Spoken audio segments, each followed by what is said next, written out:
The portal Thoth built inside the Great Pyramid. An audiobook. What if the greatest mystery of the ancient world is not a tomb, not a monument to a dead king, but a machine, a device still functioning, still active, still waiting for those with courage to use it? What if the Great Pyramid of Giza, that mountain of stone that has stood for 45 centuries, was built for a purpose so strange, so advanced, that our archaeologists cannot even imagine it? Egyptologists will tell you the pyramid was built around 2560 BCE as a grave for Pharaoh Khufu. They will point to quarry marks and worker villages and call the case closed. But no mummy has ever been found inside, no treasure, no inscriptions, no evidence of burial, just an empty stone box in a chamber that concentrates electromagnetic energy in ways modern science cannot fully explain. In fact, recent studies have shown that the Great Pyramid focuses electromagnetic radiation in its internal chambers and beneath its base, concentrating energy in ways that suggest a sophisticated understanding of physics far beyond what we credit to the ancient world. And if you turn to the forbidden texts, to the esoteric traditions that Orthodox history has dismissed but cannot kill, you find a very different story. You find the name of Thoth, the Atlantean sage, the god of wisdom, the immortal priest-king who claims to have built the pyramid not as a tomb, but as a gateway. You find descriptions of a circular passage, a crystal in the apex, a force that overcomes Earth's gravity. You find the Halls of Amenti, a realm beneath the pyramid where souls are judged and initiates are reborn. And you find a promise that the portal Thoth built is still open, still active, still waiting for those with courage to dare it. This is the story of that portal and of the immortal being who built it. The being known to the Egyptians as Thoth, the ibis-headed god of writing and wisdom, the measurer of time, the recorder of souls, did not begin his journey in Egypt. According to the Emerald Tablets, a set of cryptic esoteric texts first published in the 1930s by an occultist named Maurice Doreal, Thoth was an Atlantean priest-king who lived for approximately 16,000 years, from around 52,000 BCE to 36,000 BCE. Now, before you dismiss that as fantasy, consider this. The Egyptians themselves never treated Thoth, the myth. They spoke of him as a real being, a sage who had walked among them in the distant past, bringing the gifts of writing, mathematics, astronomy, and magic. They called him the heart and tongue of Ra, the one who spoke the words that brought creation into being. And according to the tablets, when Atlantis faced its final destruction, Thoth gathered his people and his records and fled, crossing oceans and continents until he reached the land of Kem, the ancient name for Egypt. There he found a barbarous race living in primitive conditions, and through his wisdom and power, he raised them to a high degree of civilization. He taught them the arts of building, the movements of the stars, the secrets of healing, and the knowledge of the gods. But Thoth was no ordinary king, no mere mortal ruler. The tablets describe him as an immortal, one who had conquered death itself, passing not through dying, but through will, moving his consciousness into other planes of existence, and later returning in new bodies. He incarnated 3 times in later ages, the last as Hermes Trismegistus, the thrice great founder of Hermetic philosophy, whose teachings would influence Plato, the Gnostics, the alchemists, and every mystical tradition that followed. This is why the Emerald Tablets are attributed to him, why they bear his name, why they claim to contain the sum of all wisdom, because he was not just a god, but a man who became divine through his own efforts, a model for what every human being can become. The Egyptians themselves held Thoth in the highest reverence. They depicted him with the head of an ibis, a bird sacred to wisdom, and often holding a scribe's palette, recording the deeds of souls. They believed he was present at the weighing of the heart ceremony, where the dead were judged and their fates determined. He was the God who measured time, who wrote the books of life, who knew the words of power that could open the doors of the underworld. And according to the tablets, it was this same Thoth who built the Great Pyramid, not as a tomb for a pharaoh who would live centuries later, but as a device, a machine, a portal. He tells us that he designed it according to a precise pattern, using forces that modern science is only beginning to rediscover. He tells us that he placed within it a crystal, that he carved a circular passage, that he concentrated energy from the ether into a beam that opened a doorway to another realm. And he tells us that he did all of this for one purpose, to create a gateway for initiates, for those brave enough to seek the halls of immortality while still living. Deep in the ancient memory of the earth, beneath the sands of Giza, beyond the reach of ordinary perception, there exists a place called the Halls of Amenti. The emerald tablets speak of it in language that thrums with power, language that seems to vibrate at a frequency just beyond our normal hearing. Deep in Earth's heart lie the Halls of Amenti, far 'neath the islands of sunken Atlantis, halls of the dead and halls of the living, bathed in the fire of the infinite all. This is not a tomb, not a cave, not a cavern in any ordinary sense. Amenti exists in another dimension, another frequency, accessible only to those who have prepared themselves to enter through years of discipline and inner work. It is described as a vast, fire-lit space filled with radiant energy, where dwell the immortal beings known as the Children of Light, the 7 Lords of the Cycles, who oversee the evolution of souls across countless incarnations. And according to Thoth, it was directly over the entrance to these halls that he built the Great Pyramid. Why would he do this? The tablets explain with startling clarity. Few there would be with courage to dare it. Few pass the portal to dark Amenti. Raised over the passage, I a mighty pyramid, using the power that overcomes earth force. The Amenti halls serve a dual purpose in the cosmic order. First, they are a judgment chamber, a place where souls pass after death to be weighed and guided, where the record of each life is read and the next incarnation is planned. This is the origin of the Egyptian myth of the underworld, the Duat, through which every soul must journey, facing trials and guardians before reaching the field of reeds. But Thoth reveals a deeper truth. Amenti is also a place where the living can go, where initiates can travel in full consciousness and return with knowledge of the eternal. The 7 lords who dwell there are not gods to be worshipped, but masters to be learned from, embodiments of the cosmic principles that govern creation. The tablets describe the entrance to Amenti as a gateway protected by a crystalline device that harnesses what they call etheric forces.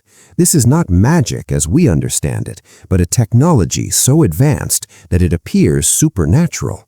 Thoth tells us that he built the pyramid to seal and guard this entrance, placing his records inside and appointing guardians from among the highest of his people to protect the secrets. In later ages, the descendants of these guardians became the pyramid priests, and through them, Thoth was deified as the god of wisdom, the recorder.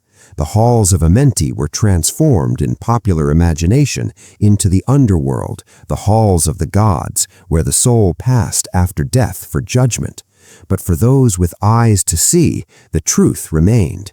Beneath the pyramid lies a gateway to another realm, a portal that Thoth built for those brave enough to enter while still living. The tablets go further, describing in breathtaking detail the technology used to build and activate the pyramid. They speak of forces that modern physics is only beginning to understand, energies drawn not from the material world, but from the ether itself, the invisible substrate that underlies all of reality.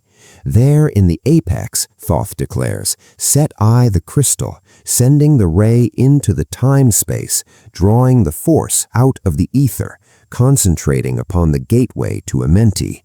A crystal in the apex, a ray sent into time-space, force drawn from the ether.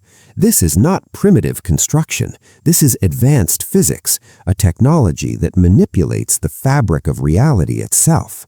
Some have speculated that the crystal was a powerful energy transmitter, capable of generating frequencies that opened dimensional doorways.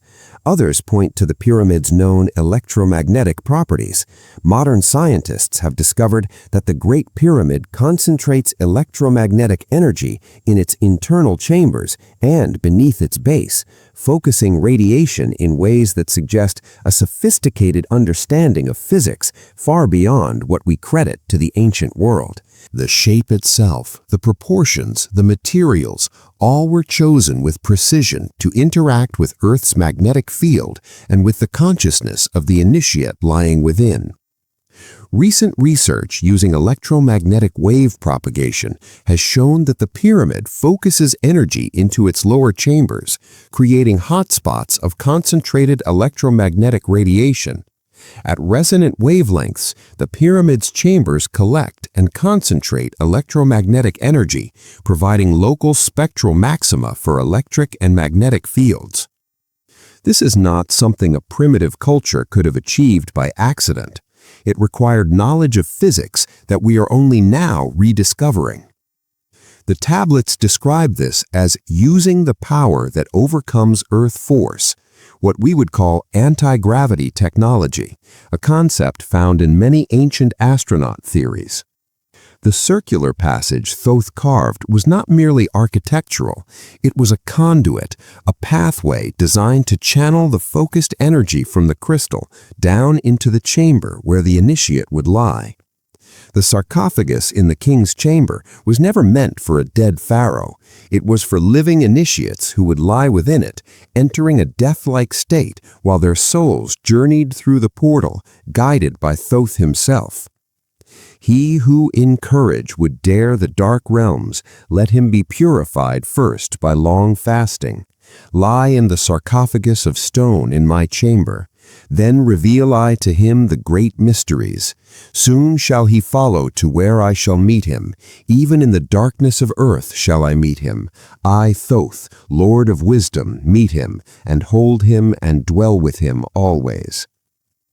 This is the initiation of the pyramid, a conscious journey through death before death, a deliberate encounter with the underworld, a meeting with the master who waits in the darkness to guide you into the light. The tablets also speak of a spaceship, a vessel Thoth used to travel from Atlantis to Egypt, which he later buried beneath the sands. This is one of the most astonishing claims in the entire Emerald Tablets, and it deserves our full attention. The relevant passage reads, "Deep 'neath the rocks I buried my spaceship, waiting the time when man might be free. Over the spaceship erected a marker in the form of a lion, yet like unto man. There 'neath the image rests yet my spaceship, forth to be brought when need shall arise." The marker, in the form of a lion yet like unto man, this is the great Sphinx of Giza, that enigmatic monument carved from living rock, its true age and purpose debated by archaeologists for centuries. According to Thoth, the Sphinx was built not by Khafre in 2500 BCE, but far earlier as a marker for the spaceship buried beneath it. The tablets continue with a prophecy that sends chills down the spine. "Know ye, O man, that far in the future invaders shall come from out of the deep. Then awake, ye who have wisdom, bring forth my ship, and conquer with ease." Whatever this means, it suggests that Thoth's technology is not lost but hidden, waiting for a future time when humanity will need it again. Geologists have noted that the Sphinx shows evidence of water erosion consistent with a much older dating, possibly as far back as 10,000 BCE or earlier, adding credence to the idea that it predates Banastic Egypt. The Sphinx itself is described as a vessel capable of traveling not only through space, but through dimensions. Thoth speaks of it being powered by forces drawn from the ether, the same forces used to build the pyramid. He calls it his ship and associates it with his ability to move between worlds. Some interpreters have connected this to the crystal skull traditions, suggesting that the ship might not be a physical vessel in the way we imagine, but a device for consciousness travel, a vehicle for the soul. The fact that Thoth buried it beneath the Sphinx, waiting for a future age, implies that its technology will be needed again, perhaps now, perhaps soon. Alternative traditions add another layer to this story, one involving a crystal skull named Exodus, a device so powerful that its very existence challenges everything we think we know about history and technology. According to accounts passed down through esoteric channels and channeled writings, Thoth did not use a conventional vessel to transport the Atlantean priests to Egypt. Instead, he used a crystal skull as a transporter, a device capable of opening portals through time and space, allowing instant travel across continents and dimensions. This skull, named Exodus, was not merely a tool, but a living consciousness, a repository of wisdom and power that had been crafted in Atlantis using techniques lost to the ages. When the high priestesses were rescued from the sinking continent, they did not sail across oceans. They stepped through a doorway opened by Exodus and emerged in Egypt, safe and whole. The skull was then placed beneath the Sphinx, positioned there to guard the entrance to the Halls of Amenti and the vast library of knowledge hidden beneath the sands. For centuries it remained, hidden and protected, until a high priestess named Monero, a direct descendant of the Atlantean priests, was given the key to the chambers. She entered the hidden spaces beneath the Sphinx, found Exodus, and became its caretaker, bonding with the skull's consciousness and preserving its wisdom. When she died, the skull was buried with her, as was the custom for sacred objects of such power. Much later, an Egyptologist discovered her tomb and looted it, taking Exodus along with other artifacts. Recognizing the skull's potential value, but ignorant of its true nature, he shipped the crate containing it to New York, disguising it as an automobile on the maiden voyage of the RMS Titanic. The rest, as they say, is history. The Titanic sank on that cold April night in 1912, and Exodus now rests on the ocean floor in the North Atlantic, waiting to be recovered. Those who tell this story believe the sinking was no accident, that the skull's power, intended to be misused for selfish purposes, triggered a cosmic intervention, sending it to the depths where it would remain until humanity was ready. A stone stele between the paws of the Sphinx, carved with two lions back to back, is said to hold the code for opening the Halls of Amenti. When Exodus is found and placed there, the library will open, the crystal skulls of the world will be activated at their sacred sites, and the prophecy of the Rainbow Warriors will be fulfilled. Whether one takes this story literally or symbolically, it points to a persistent belief that something of immense importance lies hidden beneath the sands of Pisa, guarded by the Sphinx, waiting for the right moment to be revealed. Edgar Cayce, the famous sleeping prophet, predicted that the Hall of Records would be discovered beneath the Sphinx sometime around 1998, and while that date has come and gone, his followers still believe the discovery is imminent. He spoke of a chamber containing the records of the activities of the people, the records of the first destruction and the changes that took place in the country, and a record of the meeting of all nations or countries due to the events surrounding the destruction of Atlantis. Is any of this literally true? That is for you to decide.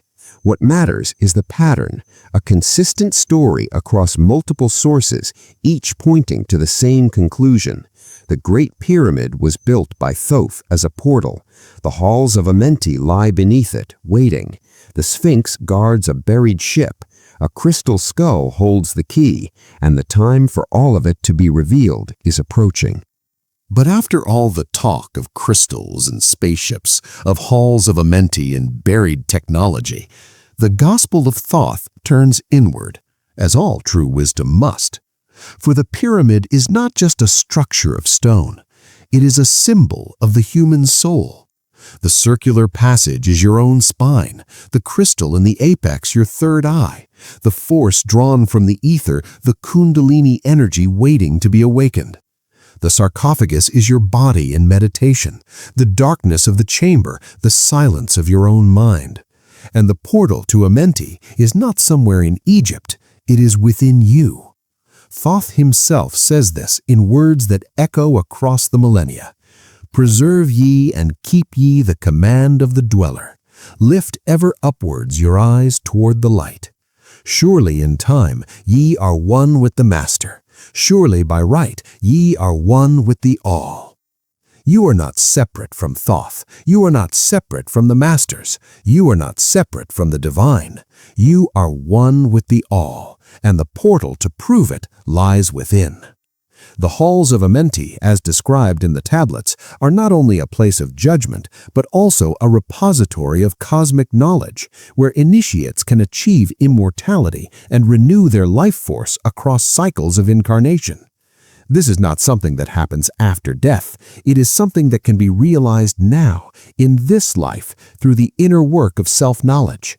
The 7 lords who guard the halls are not external beings to be feared. They are aspects of your own higher consciousness, the archetypal powers that guide your evolution. When Thoth says, "Even in the darkness of earth shall I meet him, I, Thoth, Lord of wisdom, meet him and hold him and dwell with him always," he is promising that the awakened one, the seeker who dares the inner journey, will find the Master within. This is the true purpose of the pyramid, not to house a dead king, but to show the living the way to their own immortality. The initiation of the pyramid, then, is not something that requires you to travel to Egypt, to sneak past guards, to climb through narrow passages into the king's chamber. All of that is external, symbolic, a mirror of the real journey. The true initiation happens in the stillness of your own being. The true sarcophagus is your body in deep meditation. The true portal is the space between your thoughts, the silence beneath the noise of your mind. When you enter that space, you enter Amenti. When you rest in that silence, you meet Thoth.